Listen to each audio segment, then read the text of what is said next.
have so much power over the economic and political life of this country. Economics? Come on, Bernie. My God, economics. I mean, that's like some stuck-up shit right there. Economics, freakonomics, stinkonomics, reconomics, economics. That's just, nobody in the working class in all of America, Bernie Sanders says economics. They would say economics, right? They would actually say it properly. They're not trying to put on airs. And actually, working class people, they would say, "Where's my money?" They wouldn't even say economics. Like, we just, I worked, I did the job, so where's my damn money? Give me my money. You owe me some money. Give me my money. Senator Gillibrand, I want to give you 30 seconds on this. Well, first of all, where Bernie left off, we've heard a lot of good ideas on this stage tonight and a lot of plans. But the truth is, until you go to the root of the corruption, the money in politics, the fact that Washington is run by the special interests, you are never going to solve any of these problems. Senator Kirsten Gillibrand of New York, so the senator of New York, Kirsten Gillibrand, she was amazing. She was strong. She was confident. When she talked about public financed elections, she's going to get clean elections. She's going to get the money out of politics. Because until we have a election system that actually operates, we have a failed democracy. So we have to fix our election system first. I have the most comprehensive approach that experts agree is the most transformative plan to actually take on political corruption, to get money out of politics through publicly funded elections, to have clean elections. If we do that and get money out of politics, we can guarantee health care as a right, not a privilege. We can deal with institutional racism. We can take on income inequality, and we can take on the corporate corruption that runs Washington. And the first constitutional amendment to do that was introduced by me when So yeah, wow, what a debate, okay? All 20 of these candidates that were on the debate stage have power in terms of controlling the national narrative. Now, like, take example, Marianne Williamson. She seems to be anti-plan.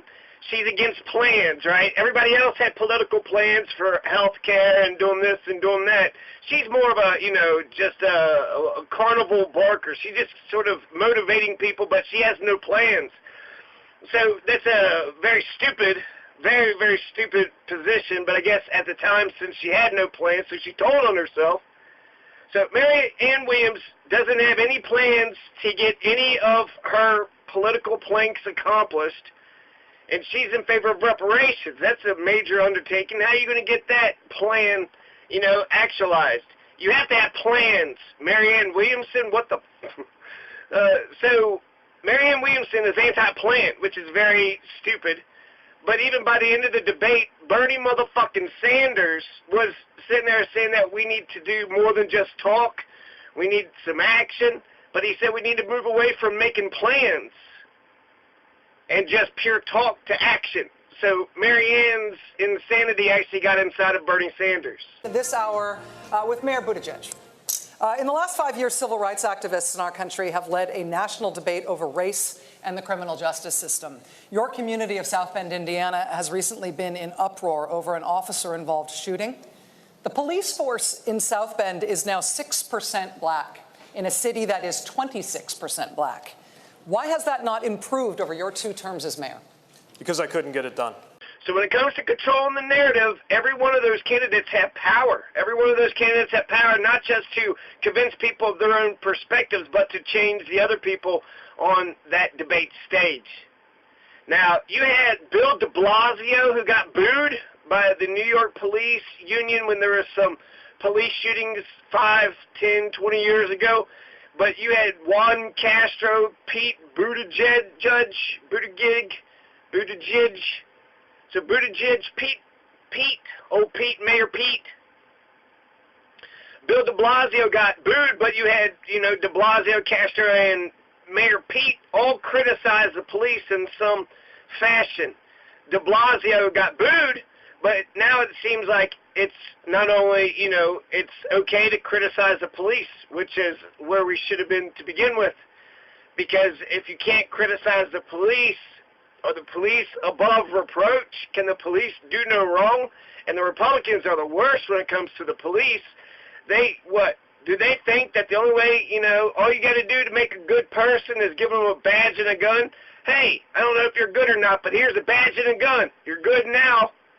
So get on out there. You got a badge and a gun. You know, you can do no wrong. If anything, they definitely need to be held accountable. They definitely need to be held to the same standards. But if anything, they need to be held to higher standards than the rest of us. They're the government's agents. My community is in anguish right now because of an officer-involved shooting, a black man, Eric Logan, killed by a white officer. And I'm not allowed to take sides until the investigation comes back. The officer said he was attacked with a knife, but he didn't have his body camera on. It's a mess, and we're hurting. And I could walk you through all of the things that we have done as a community, all of the steps that we took from bias training to de-escalation, but it didn't save the life of Eric Logan. And when I look into his mother's eyes, I have to face the fact that nothing that I say will bring him back. This is an issue that is facing our community and so many communities around the country. So I felt that Pete Buttigieg answered this question very well. He admitted that he couldn't get it done. How come he didn't hire more black police officers? He couldn't get it done. So they mentioned that Eric Logan was killed in his city. So a black person, a black man, killed by a white man, police officer. And he said that the cop didn't have his body camera on, but the cop said that he was being attacked by a knife. So you have to have the body camera turned on. You absolutely have to have the body camera turned on. So he's saying he didn't hire more black police officers. That was the question, but he had mentioned that Eric Logan shooting. And ultimately, Pete Buttigieg says that he wants the conclusion to be when both black and white people are in a car and they see a police officer approaching, that they feel a sense of security and not one of fear and apprehension. Well, that's, admirable. That's assuming that white people have no problems with the police. And until we move policing out from the shadow of systemic racism, whatever this particular incident teaches us, we will be left with the bigger problem of the fact that there's a wall of mistrust put up one racist act at a time, not just from what's happened in the past, but from what's happening around the country in the present. It threatens the well-being of every community. And I am determined to bring about a day when a white person driving a vehicle and a black person driving a vehicle, when they see a police officer approaching, feels the exact same thing, a feeling not of fear, but of safety. I am determined to bring that day about. Thank you, Mr. Mayor. If I could ask one question, just because I think... Governor, I'll give you 30 seconds. So I would say not only are there many white victims of the police, but since the majority of the population are white, I would assume that most of the victims of the police are white.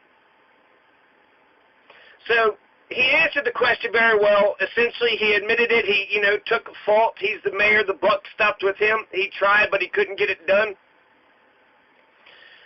And he says, he's tried a bunch of different reforms, but ultimately couldn't get it done. But why not? He's the mayor. Pete Buttigieg is the mayor. He controls the budget. He controls, he's got a lot of power. He could hire more black police officers. He controls the budget. He also can fire the police chief. The California representative, Eric Swalwell, was fantastic. He did great in the debate. Eric Swalwell asked Pete Buttigieg, how come he didn't fire the police chief? If the policy is you must have the body camera on, and he didn't have the body camera on, well, guilty or not, he's guilty of not having that body camera on. So he says that the police chief should be fired. That's something that Mayor Pete could do. And Mayor Pete seemed to consider it. He seemed to listen to Eric Swalwell's suggestion to fire the police chief, or he seemed confused by it because he paused for a few seconds and he didn't have anything to say. And I accept responsibility for that because I'm in charge. Policy, you should fire the chief. So under Indiana law, this will be investigated, and there will be accountability for the officer involved. But you're the mayor. You should fire the chief if that's the policy and someone died. All of these issues are extremely important, but there are specifics. So Colorado represented, you had both the senator of Colorado who was in the debate, the second night of the 20 people to 10. So Michael Bennet was there, and you also had the ex-governor John Hickenlooper, the marijuana governor. He's the one that, he was opposed to marijuana, but he was the one who was elected governor the same year that marijuana was legalized, so therefore he was the one that was put in charge of instituting the legalization of marijuana, even though when he ran for governor he was opposed to marijuana. So personal, his personal beliefs is against marijuana. In a way, that's kind of perfect, right? If you want someone to institute this, it seems like he would have very little bias, or maybe he would have more bias. I don't know. If he did it honestly. So John Hickenlooper was sitting there saying, hey, Mayor Buttigieg, how come this has taken so long? You've been mayor for 2 terms. And he wasn't specifically pointing out Mayor Pete. He was just sitting there saying all across America. How come we haven't fixed this problem all across America? I think that the question they're asking in South Bend, I think in cities across the country, is why has it taken so long? We had a shooting when I first became mayor 10 years before Ferguson.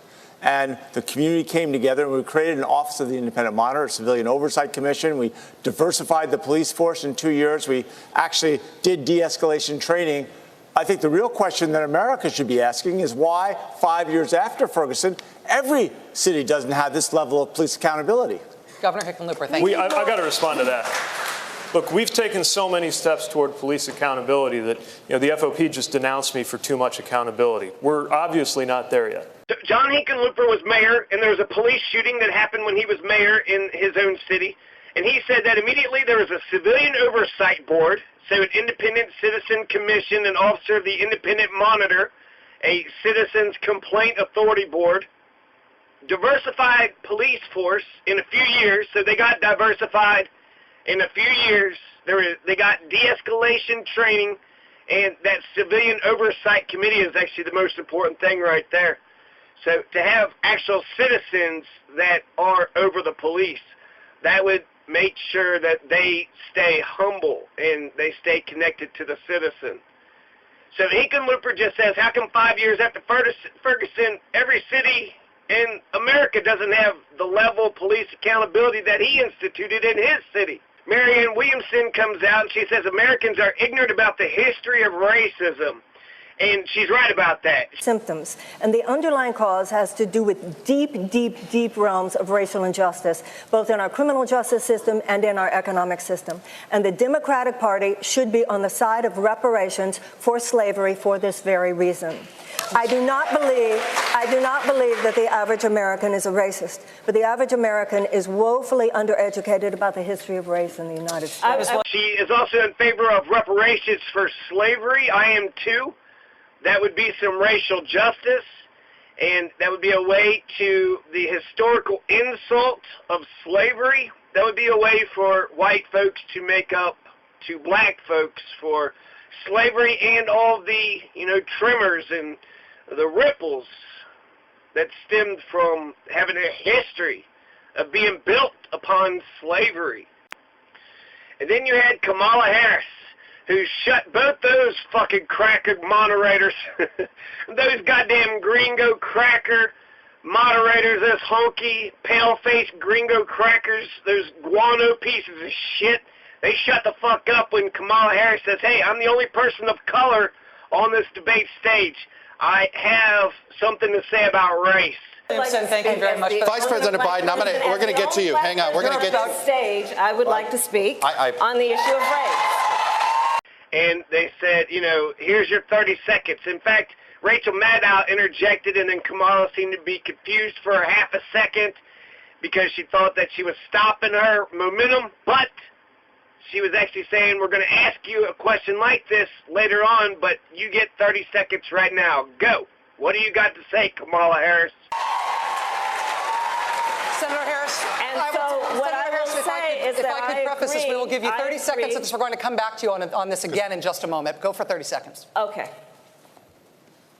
So on the issue of race, I couldn't agree more that this is an issue that is still not being talked about truthfully and honestly. There is not a black man I know, be he a relative, a friend, or a coworker, who has not been the subject of some form of profiling or discrimination. Growing up, my sister and I had to deal with the neighbor who told us her parents couldn't play with us because we were black. And I will say also that in this campaign, we've also heard, and I'm going to now direct this at Vice President Biden, I do not believe you are a racist. And I agree with you when you commit yourself to the importance of finding common ground. But I also believe, and it's personal, and I was actually it was hurtful to hear you talk about the reputations of two United States senators who built their reputations and career on the segregation of race in this country. And it was not only that, but you also worked with them to oppose busing.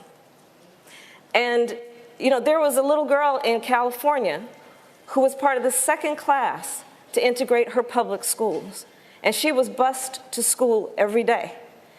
And that little girl was me. And that little girl was me, Joe Biden. And that little girl was me. Fucking Joe Biden tried to stop Kamala Harris from going to school. So I will tell you that on this subject, it cannot be an intellectual debate among Democrats. We have to take it seriously. We have to act swiftly. As Attorney General of California, I was very proud to put in place a requirement that all my special agents would wear body cameras and keep those cameras on. So Kamala Harris just kicked Joe Biden's ass. That's a knockout punch. She powerbombed the shit out of him. She got him into a suplex, and the civil rights era just came back and bit Joe Biden in the ass. Joe Biden thought he was probably, real clever being a Democrat, but being opposed to busing, embracing Nixon's Southern strategy. He's the person. Joe Biden tried to stop Kamala Harris from going to school. So listen to them cheer, Joe. Listen to them cheer. Senator Harris, thank you. Vice President Biden, you have been invoked. We are going to give you a chance to respond.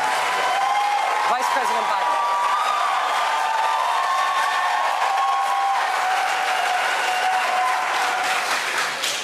Joe Biden's going to come back and say that he's in favor of civil rights. He was a public defender, which is a good defense opposed to Kamala Harris's prosecution background.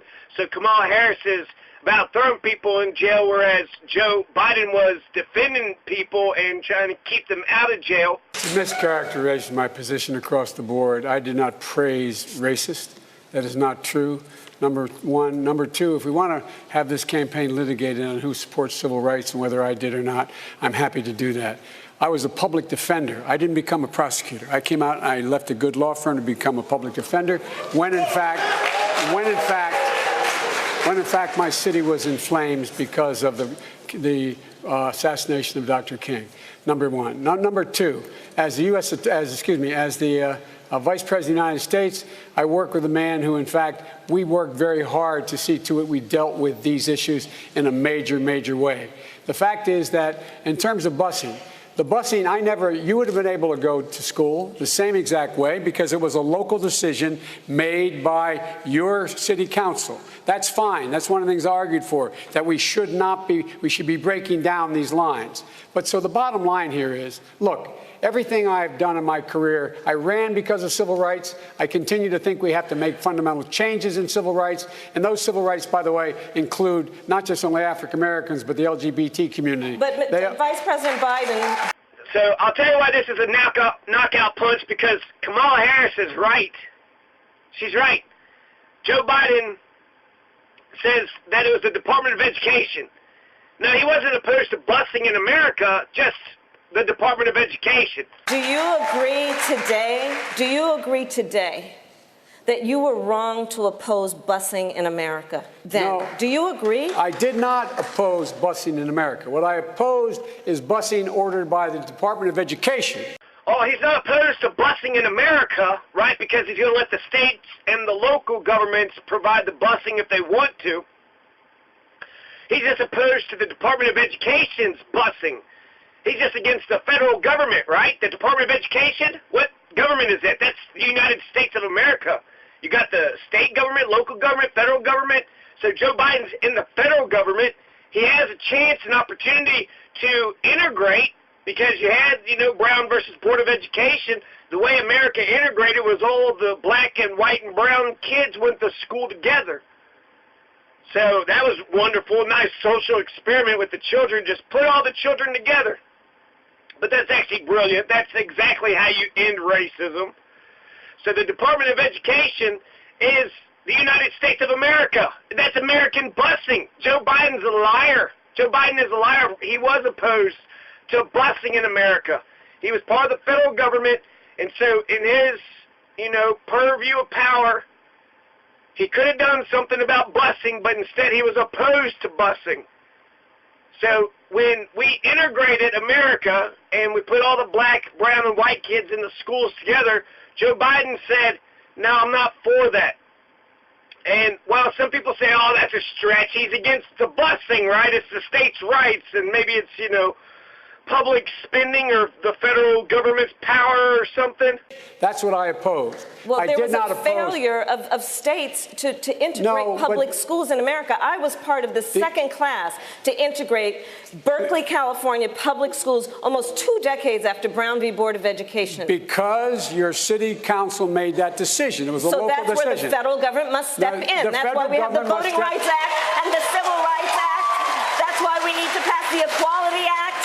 That's why we need to pass the ERA, because there are moments in history where states fail to preserve the civil rights of all people. I have supported the ERA from the very beginning when I ran for the Vice President Biden, 30 seconds, because I want to bring other people into this. I supported the ERA from the very beginning.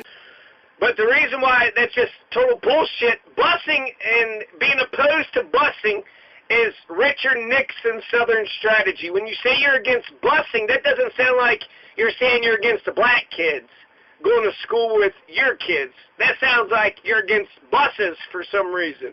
On some principle, maybe your granddad got ran over by a bus. You just hate buses. And so you stand up against busing, but it's racist. It's a dog whistle, closet racist. This is straight out of Richard Nixon's Southern strategy. You don't come out and be racist. You're not overtly racist, but you say a little dog whistle, little things here and there, like states' rights, being opposed to busing. But when you're opposed to busing during the civil rights era, that means you're against integration. Joe Biden was opposed to integration. When he needed to stand up and do what was right, he's the one that votes for DOMA, right? He's the one that votes for the Patriot Act and the Iraq War and the students' bankruptcy. The the student loans, fuck over the students. So every time he needs to stand up and be brave and make the right decision, Joe Biden doesn't make the right decision. He's not a progressive. Here, he's doing Nixon's Southern strategy. That's very right-wing. That's very Republican. I'm the guy that extended the Voting Rights Act for 25 years. We got to the place where we got 98 out of 98 votes in the United States Senate doing it. I've also argued very strongly that we, in fact, deal with the notion of denying people access to the ballot box. I agree that everybody, once they, in fact, they should. Anyway, my time's up. I'm sorry. Thank you, Vice President. All of these things have Senator Sanders, I want to go to you on this. You said on the day you launched your campaign that voters should focus on what people stand for, not a candidate's race or age or sexual orientation. Many Democrats are very excited by the diversity of this field on this stage and on last night's stage, and the perspective that diversity brings to this contest and to these issues. Are you telling Democratic voters that diversity shouldn't matter when they make this decision? No, absolutely not. Unlike the Republican Party, we encourage diversity. We believe in diversity. That's what America is about. So before America, right, we had slavery, then we had segregation for 100 years, and then we have integration. Integration happened through laws. The Civil Rights Act says you can't discriminate. If you're a private business, you cannot discriminate against black folks anymore. If you're a private business, you have to provide your services to the general public, including black folks. You have the Voting Rights Act, which protected the right for everybody's civil rights. Everybody's voting rights was protected under the Civil Rights and Voting Rights Act. And then you integrated by busing all the kids together. So you had these laws, but really, I feel like when you put the kids together, that's what solved racism. That cured racism. That's what got America integrated. So even though there's no discrimination is allowed in America, you still have black, brown, white communities, and that's self-segregation. So to assume just because there's laws on the books, that's just going to somehow get everybody to, join hands and sing Kumbaya. Just passing laws isn't going to do it. It was the busing that integrated America. So Joe Biden was opposed to integration when it mattered. So Kamala Harris was absolutely dazzling. She had that little curl. She was very, she was gorgeous, and she spoke up. So she was strong in her femininity. She's lovable, and she speaks her mind. So that's a dangerous combination. She said America doesn't want a food fight. They want to make sure they got food on the table. And she also said that one job should be enough in America. You shouldn't have to get 2 to 3 jobs just to barely make ends meet. The last point I want to make about Kamala Harris's knockout punch against Joe Biden was that Kamala Harris was that little girl. What's Kamala Harris? 40, 50 years old? So that just shows how close the civil rights era is to us. Black folks have only been free since, 1964? So 55 years. Black folks have only had freedom for 55 years. So Kamala Harris is actually, she went to school and she's using her education. Kamala Harris was bused to school in spite of all your Joe Bidens of yesterday. She was bused to school. She was integrated in spite of all the right-wing conservative Nixonian white supremacist racist pieces of shit like Joe Biden's.